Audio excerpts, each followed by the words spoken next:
नमस्कार दोस्तों, मेरा नाम है अंशुमन नायक और आप सभी का बहुत बहुत स्वागत है इंडियन डिफेंस न्यूज की डिफेंस टॉक सीरीज में,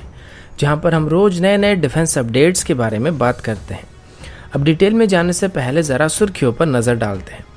आप सबने देखा होगा कि चाइनीज सोल्जर्स को अभी लाइन ऑफ एक्चुअल कंट्रोल में ड्रोन की मदद से गरम गरम खाने डिलीवर किए जा रहे हैं, लेकिन अभी ग्लोबल टाइम की तरफ से ट्वीट किए गए एक वीडियो में ड्रोन की वजह से वो लोग गधे का इस्तेमाल क्यों कर रहे हैं और ऊपर से चाइनीज सोल्जर गरम खाने की वजह सूखे नूडल्स को क्यों चबा रहे हैं।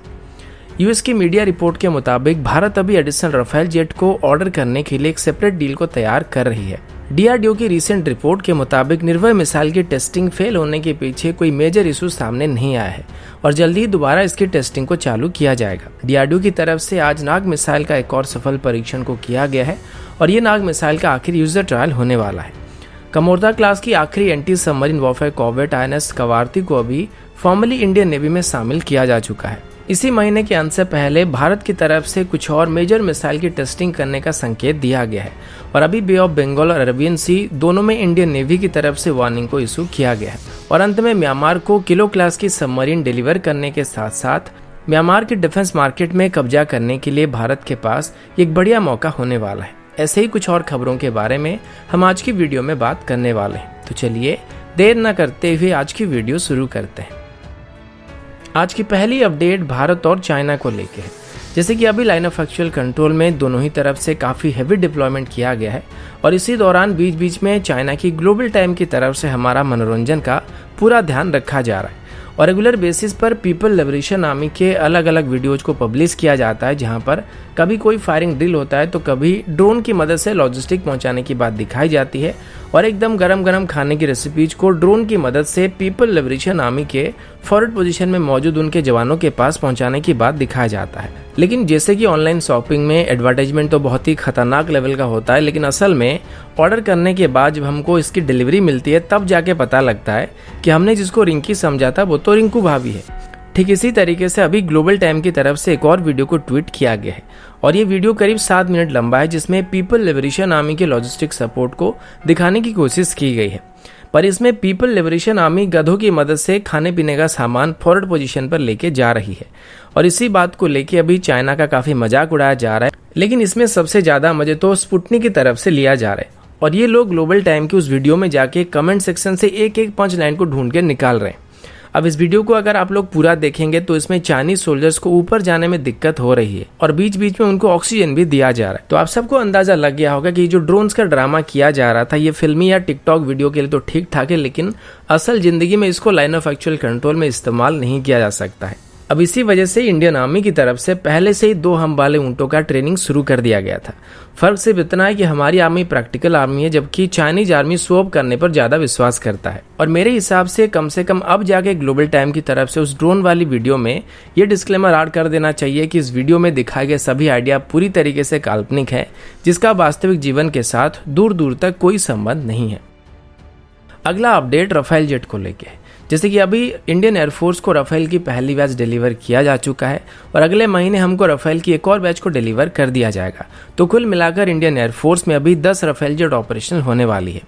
इसी दौरान कुछ दिन पहले इंडियन एयरफोर्स के चीफ ने भी अपने स्टेटमेंट में बताया था कि राफेल जेट की डिलीवरी कंप्लीट होने के बाद भारत एडिशनल राफेल जेट को भी ऑर्डर कर सकता है और ये बात अभी MMR से टेंडर के साथ जुड़ा हुआ है, क्योंकि अगर Bharat additional Rafale follow on order के तौर पर खरीदता है तो भारत को आगे चल के MMR से टेंडर की कोई ज़रूरत नहीं पड़ने वाली है। लेकिन अभी तक ये फाइनल नहीं हुआ है और अभी MMR से टेंडर की RFI को इंडियन एयरफोर्स की तरफ से स्टडी किया जा रहा है।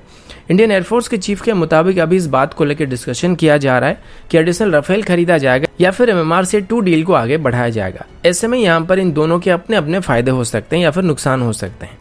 अब एक बेसिक आइडिया की बात करें तो अगर MMR से डील को लेके इसी साल के अंत तक RFP को इशू किया जाता है तो उसके बाद भी इसको फाइनल करने में कम से कम 2 से 3 साल का वक्त लग जाएगा और यहाँ पर हम सबसे फर्स्ट रूट में जा रहे हैं, यानी कि इसमें बीच में कोई भी रुकावट नहीं आएगी, ऐसा हमने अज्यूम नहीं किया है, पर इसमें वक्त लगेगा, ये बात हम सब जानते हैं। अभी अगर डायरेक्ट फॉलो ऑन ऑर्डर के तौर पर राफेल को खरीदने की बात की जाती है तो सीधे ऑर्डर को प्लेस किया जा सकता है। पहले से ही फ्रांस की तरफ से भारत को एडिशनल 36 राफेल को सप्लाई करने का ऑफर टेबल पर रखा गया है और अभी जो राफेल डील हुआ था उसमें एडिशनल राफेल जेट के लिए इंफ्रास्ट्रक्चर को बनाने का फैसला भी किया गया था। तो ऐसे में अभी एडिशनल राफेल लेने से हमें इनकी मेंटेनेंस, वेपन्स या फिर लॉजिस्टिक को लेके एक्स्ट्रा खर्च करना नहीं पड़ेगा और पहले से हमने इंडियन एयरफोर्स की स्पेसिफिक एनहांसमेंट के लिए टसॉल्ट को पेमेंट कर रखा है, जिसके लिए एडिशनल खर्च करना नहीं पड़ेगा। अब अगर एमएमआर से डील को भी आगे बढ़ाने का फैसला किया जाता है तो उसमें अगर किसी और फाइटर जेट को सिलेक्ट किया जाता है तो हमारे पास काफी सारे वैरायटी के फाइटर हो जाएंगे जिनकी मेंटेनेंस बाद में हमारे लिए सिरदर्द पैदा करेंगे।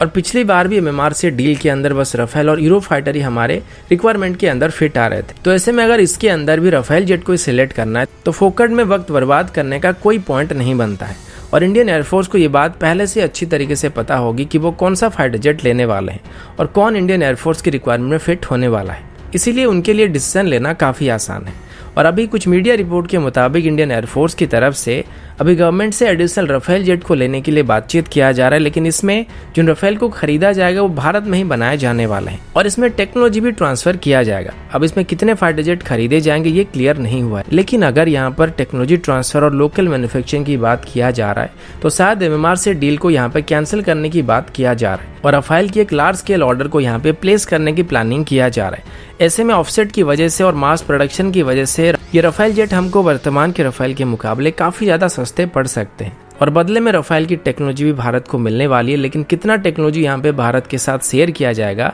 या कितने जेट खरीदे जाएंगे ये बात ऑफिशियल अनाउंसमेंट के बाद ही पता लगने वाली है। अगला अपडेट निर्भय मिसाइल को लेके है। आप सभी को ये बात अच्छी तरीके से पता होगा कि हाल ही में निर्भय मिसाइल की टेस्ट को कंडक्ट किया गया था, लेकिन बदकिस्मती से टेस्ट कामयाब नहीं हुआ था। इसी बात को लेकर डीआरडीओ की तरफ से भी बताया गया है कि वो अभी इस टेस्ट की फेल होने के बीच क्या गड़बड़ी हुआ था ये पता लगाने की कोशिश कर रहे हैं। और अच्छी बात यह है कि इस टेस्ट में इस्तेमाल किए गए निर्भय मिसाइल जो कि लॉन्च होने के 8 मिनट बाद पानी में गिर गया था उसको रिकवर कर लिया गया था, जिस वजह से डीआरडीओ को अभी इसमें क्या गड़बड़ी हुई थी ये क्लियरली पता लगाने में काफ़ी आसानी होने वाली थी। डीआरडीओ का कहना है कि इसमें पहली बार जीटीआरई की तरफ से डेवलप किया गया इंडिजिनस स्मॉल टर्बोफैन इंजन का इस्तेमाल किया गया था और अगर इसमें कुछ भी मेजर प्रॉब्लम हुआ तो आगे चल के इसके बदले हम Russian origin Saturn 36MT engine का इस्तेमाल करके निर्भय मिसाइल की मास प्रोडक्शन को 2021 से शुरू कर सकते हैं। लेकिन अगर इसमें कुछ माइनर प्रॉब्लम हुआ तो 2 से 3 महीनों के अंदर इसको फिक्स कर दिया जाएगा और दोबारा इसकी टेस्टिंग शुरू की जाएगी। अभी इसको लेकर डीआरडीओ की तरफ से एक अच्छी खबर सामने आई है, जहां पर यह बताया गया कि इसमें जीटीआरई की तरफ से डेवलप किए गए स्मॉल टर्बोफैन इंजन में भी कोई गड़बड़ी नहीं थी और मिसाइल क्रैश होने के पीछे जो मेन कारण था वो ये था कि मिसाइल की जो बूस्टर था वो सही तरीके से सेपरेट नहीं हुआ था और इसी वजह से मिसाइल में टेक्निकल प्रॉब्लम सामने आया था। डीआरडीओ का कहना है कि ये सब माइनर इशू है जिनको तुरंत ही फिक्स किया जा सकता है और अगर उनको क्लियरेंस मिलता है तो वो 4 से 6 हफ्तों के अंदर दोबारा इसकी ट्रायल शुरू कर सकते हैं। अब इंडिजिनस इंजन के साथ निर्भय मिसाइल की 2 से 3 ट्रायल और किया जाएगा, जिसके बाद निर्भय मिसाइल की मास प्रोडक्शन शुरू किया जाएगा।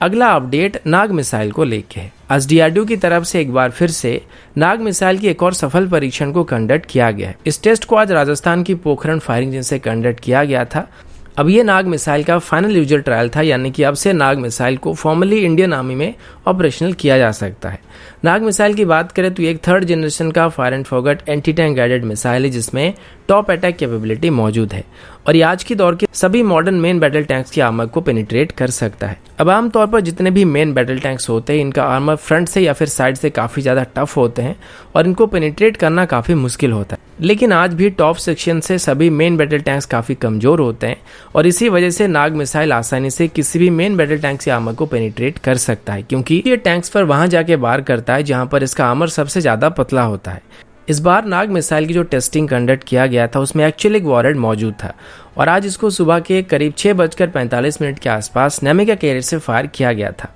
अभी फॉर्मली नाग मिसाइल को मास प्रोड्यूस करना शुरू किया जाएगा, जिसको भारत डायनामिक लिमिटेड की तरफ से मैन्युफैक्चर किया जाएगा और इनको कैरी करने वाले नैमिका व्हीकल्स को अभी ऑर्डिनेंस फैक्ट्री बोर्ड मेदक की तरफ से मैन्युफैक्चर किया जाएगा। अगला अपडेट इंडियन नेवी की तरफ से है। पीटीआई की रिपोर्ट के मुताबिक इंडियन नेवी में अभी आईएनएस कवारती को शामिल किया जा चुका है। आईएनएस कवारती एक anti submarine warfare stealth corvette है जिसे आज हमारे army chief general MM Naravane जी के द्वारा नेवी में ऑफिशियली कमीशन किया गया है।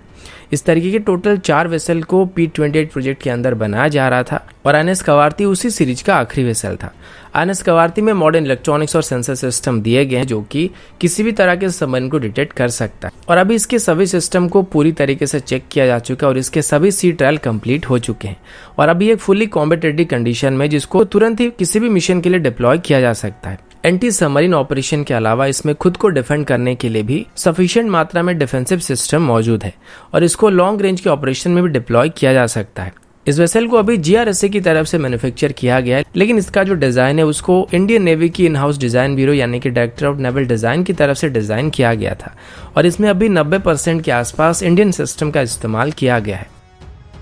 अगला अपडेट मिसाइल टेस्टिंग को लेके। पिछले 2 महीनों के अंदर DRDO की तरफ से लगभग 12 मिसाइल को टेस्ट किया जा चुका है और ऐसा लगता है कि इसी महीने के अंत से पहले भी कुछ और मिसाइल की टेस्टिंग होने वाली है, क्योंकि भारत की तरफ से अभी बे ऑफ बंगाल और अरबियन सी में मल्टीपल लोकेशन में नेविगेशनल एरिया वार्निंग को इशू किया गया है।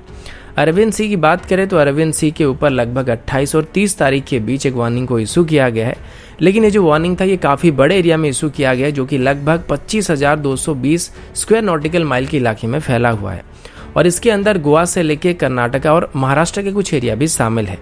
अब बे ऑफ बंगाल के ऊपर जो वार्निंग इशू किया गया था ये काफ़ी लंबे समय तक इशू किया गया है, क्योंकि ये 27 अक्टूबर से लेकर 10 नवंबर तक इशू किया गया है। अब इसके दौरान कौन कौन से मिसाइल यहाँ पे टेस्ट किया जाएगा इसके बारे में अभी तक कोई भी आइडिया नहीं है, लेकिन नेवल वार्निंग इशू किया गया जिसका मतलब ये है कि जो भी मिसाइल यहाँ पे टेस्टिंग होने वाली है उन सभी को नेवल वॉरशिप से फायर किया जाने वाला है। अभी 18 तारीख को ही अरविंद सी में INS चेन्नई से ब्रह्मोस मिसाइल को टेस्ट किया गया था और कुल मिलाकर पिछले 6 हफ्तों के अंदर ब्रह्मोस मिसाइल का 2 बार, पृथ्वी मिसाइल का 2 बार, laser guided anti tank missile का 2 बार और हाइपरसोनिक टेक्नोलॉजी डेमोन्स्ट्रेटर व्हीकल का टेस्ट को कंडक्ट किया गया था। साथ ही अभी missile assisted torpedo, Nirbhay missile, Nag anti tank guided missile, SANT anti tank guided missile और एंटी रेडिएशन मिसाइल के टेस्टिंग भी कंडक्ट किए जा चुके हैं। अगला अपडेट भारत, चाइना और म्यांमार को लेकर। आप सभी को पता होगा कि भारत की तरफ से अभी रिसेंटली म्यांमार को अपनी 1 किलो क्लास की सबमरीन को रिफिट करके देने का फैसला किया गया था। अब इस सबमरीन का नाम INS सिंधुवीर है, लेकिन जब इसको म्यांमार को डिलीवर कर दिया गया तो उसके बाद इसका नाम UMS मिनियथेन काथू रखा गया है। अब इस सबमरीन को म्यांमार को देने के साथ साथ भारत के लिए अपनी पड़ोसी देश के साथ मिलिट्री हार्डर्स को सप्लाई करने का रास्ता खुल चुका है और अभी भारत चाहे तो म्यांमार में चाइनीज इन्फ्लुएंस को बढ़ने से रोक सकता है। INS सिंधुवीर को म्यांमार को देने से पहले इनको काफी हेवीली अपग्रेड किया गया था और अभी चाइना की तरफ से म्यांमार और बांग्लादेश को भी मिलिट्री हार्डर को सप्लाई करने की कोशिश की जा रही थी, लेकिन 2017 में बांग्लादेश को सप्लाई किए गए टाइप 035 क्लास की सबमरीन में अभी काफी सारे इशू सामने आ रहे हैं और 2020 के अंदर ही बांग्लादेश को डिलीवर किए गए चाइनीज टाइप 053 S3 क्लास की फ्रिगेट का अभी रडार और नेविगेशन सिस्टम काम करना बंद कर चुका है। साथ ही म्यांमार की तरफ से अभी खरीदे गए चाइनीज इक्विपमेंट में भी काफी सारे इशू सामने आ रहे हैं और इसी वजह से म्यांमार के लोग चाइनीज आइटम्स को लेके एक मुहावरा बोलते हैं जिसको वो लोग ताव के से तायक सोके बोलते हैं और इसका मतलब ये कि चाइनीज आइटम्स एक ही दिन में टूट जाते हैं। तो अभी वो अपने डिफेंस इक्विपमेंट को भारत से खरीदने के लिए इच्छुक हैं और ये भारत के लिए एक बहुत ही अच्छा मौका है जहां पर हम म्यांमार में अपनी प्रेजेंस को बढ़ा सकते हैं और म्यांमार को डिफेंस इक्विपमेंट को सप्लाई कर सकते हैं। तो दोस्तों अभी के लिए इतना ही, मिलता हूं आपसे अगले वीडियो में, तब तक के लिए जय हिंद, वंदे मातरम।